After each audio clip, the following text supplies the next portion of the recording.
National Napping Day, which is much needed after springing forward 1 hour on Sunday. But some believe daylight saving time is a thing of the past. Sleep expert Ingrid Pruer and Virginia farmer John Boyd Jr. join me. Now, good morning to you both. Happy National Napping Day. So, Ingrid, help us out here. Yeah, a lot of people like the extra hour of daylight, which we have right now. But from a sleep expert perspective, what do you think about this? Are you on board? Oh gosh, I wish it was done away with because of the effects that it actually causes in regards in opposing to the benefits that it actually gives us. There's no benefits. We are more exhausted. As it is, 1 in 3 people do not sleep already, and about 50 to 70 million people already have sleep disorders. We are even more exhausted, and it takes about 1 to 2 weeks, if not longer, for people to regulate with the time. So I actually think it's a waste of time, and it also increases the lack of productivity because we're so tired, and fatal accidents on the road within the first week of daylight savings time taking place.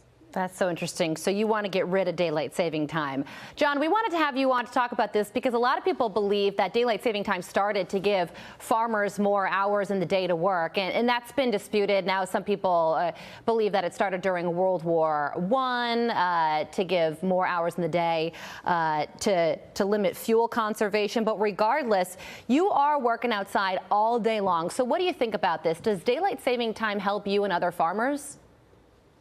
Well, I tell you, every time they change the time, it affects farmers. Yeah.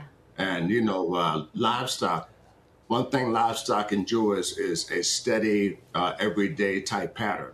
So every time the time changes, we have to adjust to that. And, you know, getting kids off the school bus at, you know, dark isn't good, and putting them on the school bus in the dark isn't good.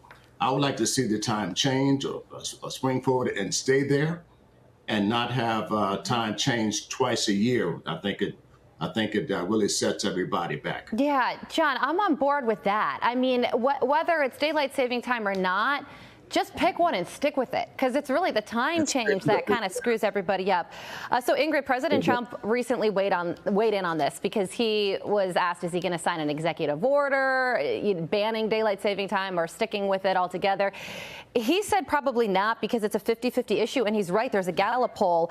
Are you in favor of daylight saving time or not? 54% said no, 40% said yes, and 6 people are uncertain. So it looks like there's not going to be any executive order coming down anytime soon. But Ingrid, it is National Napping Day. So with that in mind, tell us a little bit more about a sleep schedule that we should be on in the time we have remaining. Just a couple seconds here. What's the best length of nap that we could take?